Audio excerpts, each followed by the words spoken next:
So I'm going to speak on Conway and the 3x+1 problem continued. There are probably many people in the room who know more about the 3x+1 problem than I do, but it'll be a little bit of memory lane for them. I do have a place I want to get to in 6 minutes. So the 3x+1 problem says we consider this function on positive integers, which for n even divides by 2, and for n odd multiplies by 3, adds 1, and divides by 2. And the problem is to show that for every n, there exists a case such the iterate of n under f eventually reaches 1. And the problem has a famous quote attached to it by Erdős, which says mathematics may not yet be ready for such problems. Okay, let's get the name dropping out of the way. So Martin Gardner has to come in. He publicized the problem in one of his mathematical games columns in 1972. And then John Conway has this obscure paper that we'll come back to in a minute. And then Rio Terras has a paper in 1978, which I've underlined in blue, because it was the first time I actually got interested in the problem when I saw this paper by Rio Terras. Then the fame continued to grow because in 1983, Richard Guy published this monthly paper that included the problem in a wonderfully titled article, Don't Try to Solve These Problems.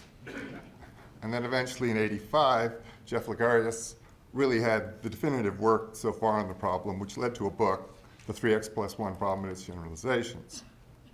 Now, I had an early preprint of Jeff Lagarius's paper, and I think that's where I saw the first reference to John Conway's paper.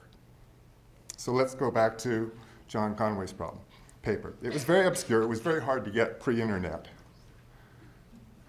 Okay. So back in the early days, Conway had a generalization. He says, well, the 3x+1 problem involves 2 equations. Let's use more than 2 equations. So P is going to be your number of equations. And you decide you're going to create this system of equations on integers. And you set it up so that it works according to the congruence of the number mod B.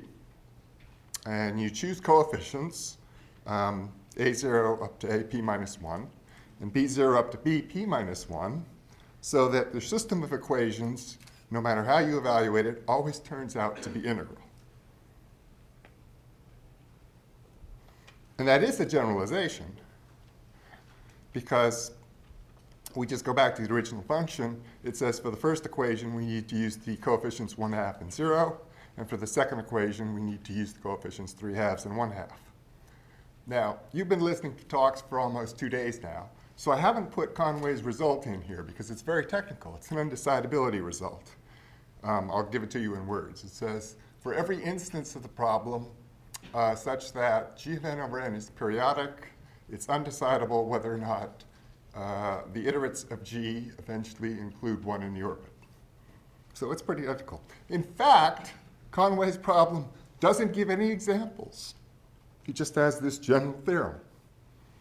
Now, the lore says that his motivation wasn't the 3x+1 problem. It was a slightly different problem. Okay? It's a different problem in using base 3 equations. And the coefficients are 2/3 plus 0 when you're congruent to 0 mod 3, 4/3 and minus 1/3 when you're congruent to 1 mod 3, and 4/3 and 1/3 when you're congruent to 2 mod 3. Why? Because that function is a permutation. It has known finite cycles, including 1, 2, 3, 4, 5, 7, 9, 6, then this very strange one. So if you come back and you look at those cycles, I've got it in red, I hope it's showing up.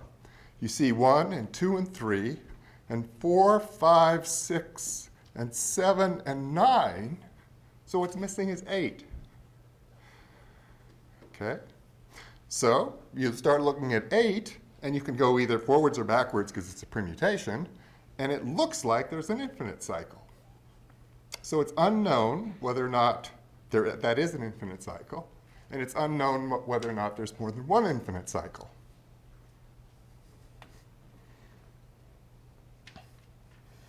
And then it gets stranger, because the lore says that example was actually found back in 1932 in one of Collatz's notebooks. Now, there's a more easy way or more accessible way to look at that function. Okay, so let's go to congruence classes. If you're congruent mod 3, you're either the form 3k plus 1, 3k, or 3k minus 1. Okay?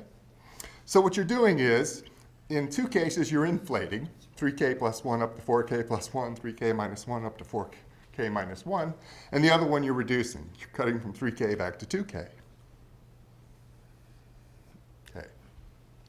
Well, the problem with the 3x plus 1 problem is students get interested in this problem. They see it in so many places. So I had a student who begged that she wanted to do some work in 3x plus 1 problem.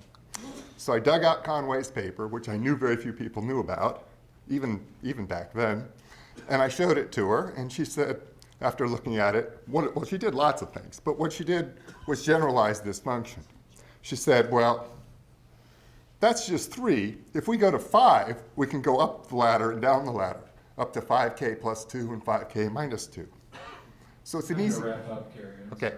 So it's an easy generalization. You go up and down the ladder, and what that is it's a permutation. It's an odd function, and the only 2 cycles occur when q equals 3. So here's the last slide. You don't want to try and prove that there's 3 cycles. It gets messy. The conjecture is there's a simpler problem. You choose your remainders. You choose your remainders in the restricted range.